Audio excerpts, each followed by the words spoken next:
ब्रेकनंतर स्वागत आणि एक मोठी बातमी आहे। नगरविकास खात्यावरून एकनाथ शिंदे नाराज आहेत का असा प्रश्न पडतोय। शिंदेंना नगरविकास खात्याची हमी नाही अशी देखील माहिती मिळतेय। एकनाथ शिंदे हे नाराज असल्याची बातमी येतेय।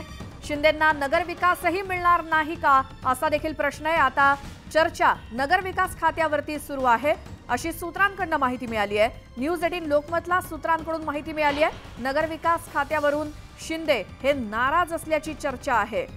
शिंदेंना नगरविकास खात्याची देखील हमी नाही आणि नगरविकासही शिंदेंना मिळणार नाही का अशा चर्चा नगरविकास खात्यावरून सध्या सुरू आहेत अशी माहिती न्यूज 18 लोकमतला सूत्रांकडून मिळाली आहे।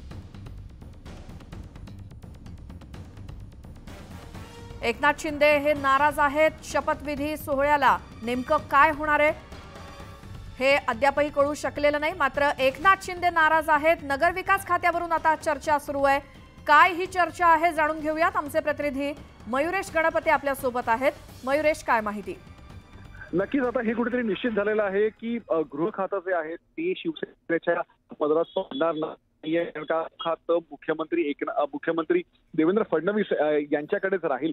पण एकनाथ शिंदे जे सध्या नाराज आहेत ते अर्बन डेव्हलपमेंट डिपार्टमेंट म्हणजे नगरविकास खात्यावर नाही। हेच खातं त्यांनी 2019 पासून आतापर्यंत आपल्याकडे ठेवलेलं होतं आणि गृह खात्यानंतरचं सगळ्यात महत्त्वाचं खातं जे काही मानलं जातं ते नगरविकास खातं मानलं जातं आणि याच्यावरच अजूनही त्यांना कुठच्याही प्रकारचं अश्योरन्स जे आहे ते मिळालेलं नाहीये। आणि सूत्रांची माहिती हीच आहे की जर नगरविकास खातं एकनाथ शिंदे यांच्याकडे राहणार नसेल तर त्यांनी उपमुख्यमंत्री पदाची शपथ घेऊन काय करावं। त्यामुळे सध्या हे सगळे खल चालू आहेत। म्हणून आपण बघतोय की आत्ताच उदय सामंत यांनी प्रेस कॉन्फरन्स घेतली आणि त्यांनी सांगितलं की आम्ही 59 जे एमएलए आहोत ते जाऊन त्यांना भेटणार आहोत आणि त्यांना कन्व्हिन्स करणार आहोत त्यांना की तुम्ही शपथ घ्यावी म्हणून। पण आत्ताचा जो सगळा विषय आहे तो हा गृह खात्याचा नसून हा नगरविकास खात्यावरनं पूर्ण गाडी जी आहे ती अडकल्याचं दिसतंय।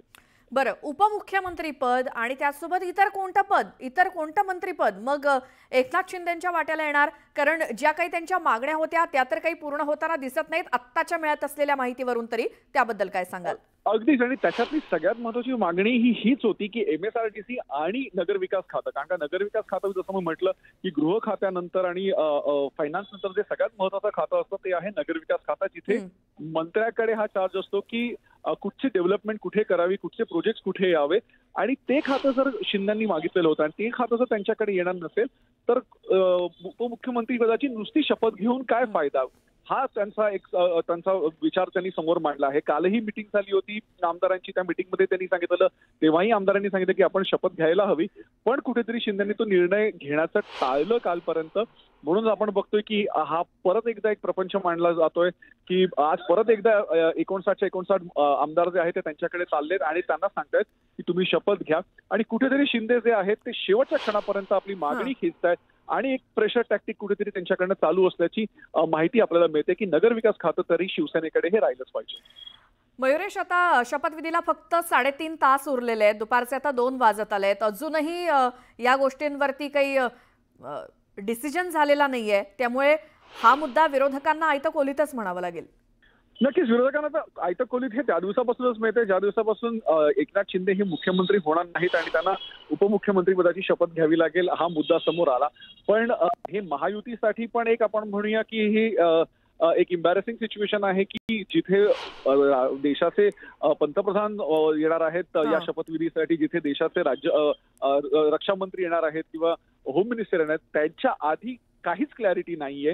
आणि अशा प्रकारचं जर कन्फ्युजन त्यांच्या समोर किंवा ते येण्याच्या आधी जर तयार होत असेल की उपमुख्यमंत्री पदाची शपथ एकनाथ शिंदे सारखी व्यक्ती की शिवसेना जी आज नंबर 2 ची पार्टी आहे या महायुतीमध्ये ती जर घेत नसेल तर नक्कीच ही एक एम्बॅरेसिंग सिच्युएशन महायुतीसाठी तयार होऊ शकते। बरं मयुरेश, अजित पवारांनी तर कालच सांगून टाकलंय संध्याकाळी की मी तर काही झालं तरी शपथ घेणारच आहे। मात्र आता शिंदे काय भूमिका घेणार त्याच्यावरती आता त्यांचे जे 50 भर आमदार आहेत त्यांच्या डोक्यावरती सुद्धा टांगती तलवारच म्हणावी लागेल। अजून हाच निर्णय होत नाहीये की शिंदे शपथ घेणार की नाही यावरून असं म्हणावं लागेल। मयुरेश, धन्यवाद या सगळ्या माहितीसाठी।